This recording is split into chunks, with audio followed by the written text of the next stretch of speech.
Bonjour à tous. Les réactions après le vote du Sénat en faveur de la constitutionnalisation de la liberté d'avorter, la nomination d'un nouvel archevêque à Strasbourg et le cardinal Parolin s'inquiète d'une escalade de la guerre en Ukraine, c'est aujourd'hui dans SIC la sélection de l'info catholique.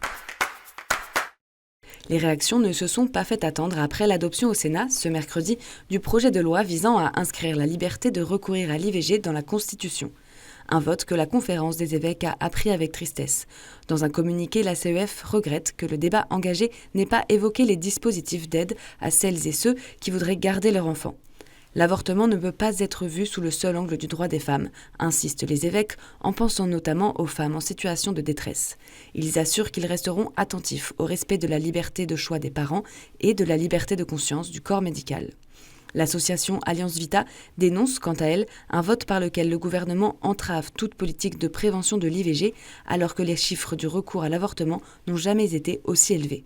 De son côté, la Fondation Jérôme Lejeune s'inquiète d'un vote qui accélère la dérive eugéniste de notre société qui trie déjà les fœtus sur des critères génétiques. Adopté au Sénat avec 267 voix pour et 50 contre, le texte doit passer maintenant devant le Parlement, réuni en congrès lundi 4 mars. Pour être actée, cette révision constitutionnelle devra obtenir la majorité des 3/5 des suffrages exprimés par les députés et sénateurs réunis.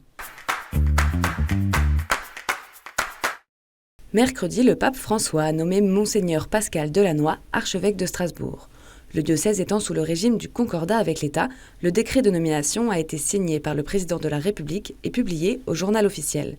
Évêque de Saint-Denis depuis 2009, Monseigneur Delannoy succède à Monseigneur Luc Ravel, qui a démissionné en mai 2023. La messe d'installation aura lieu le 21 avril en la cathédrale Notre-Dame de Strasbourg à 15h. Cette nomination intervient dans un contexte de profonde crise dans le diocèse de Strasbourg. En 2022, le pape avait ordonné une visite apostolique concernant le gouvernement pastoral dans le diocèse et ce 14 février, Monseigneur Gilles Rétinger, évêque auxiliaire, a annoncé sa démission pour problème de santé. L'ancien supérieur général des missions étrangères de Paris est éclaboussé depuis 2023 par des affaires d'abus touchant les MEP.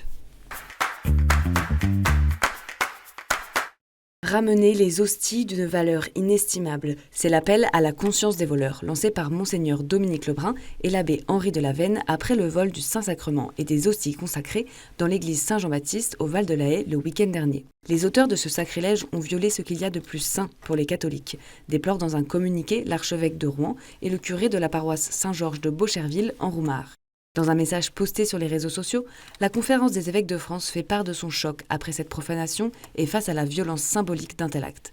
Une messe de réparation sera célébrée par Monseigneur Lebrun samedi 16 mars en l'église Saint-Jean-Baptiste au Val de la Haye.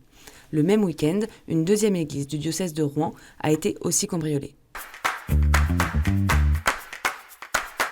Ce mardi, le cardinal Parolin a réagi aux propos du président français Emmanuel Macron sur la possibilité d'une intervention directe de troupes occidentales en Ukraine. Une telle éventualité serait effrayante, a affirmé le secrétaire d'État du Saint-Siège en réponse à la question posée par des journalistes à Rome. Cela réaliserait l'escalade que nous avons toujours voulu éviter. Il rappelle au contraire la nécessité de trouver un moyen pour que les deux parties se parlent et dialoguent. Je crois que si on se parle, on peut ensuite trouver une solution. Hermanos, hermanas, siempre habrá mártires entre nosotros. Es la señal de que vamos por el camino correcto. Pour le mois de mars, le pape invite à prier pour les nouveaux martyrs, ceux qui risquent leur vie pour l'Évangile dans différentes parties du monde. Alors que l'attaque meurtrière contre des fidèles venus prier dans l'église d'Essakane, au Burkina Faso dimanche dernier, résonne encore dans le monde, François rappelle qu'il y a aujourd'hui plus de martyrs qu'au tout début du christianisme. Leur témoignage est une bénédiction pour tous, souligne le pape.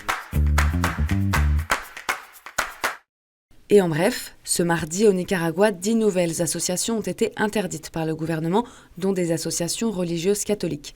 L'Église catholique, persécutée par le régime de Daniel Ortega, représente une grande part des 3500 associations, ONG et partis politiques dissous par le Nicaragua depuis 4 ans.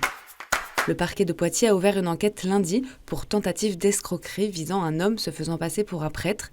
Il se présenterait sous le nom de Frère Jourdain ou Père Vitalis afin de se faire héberger dans des abbayes.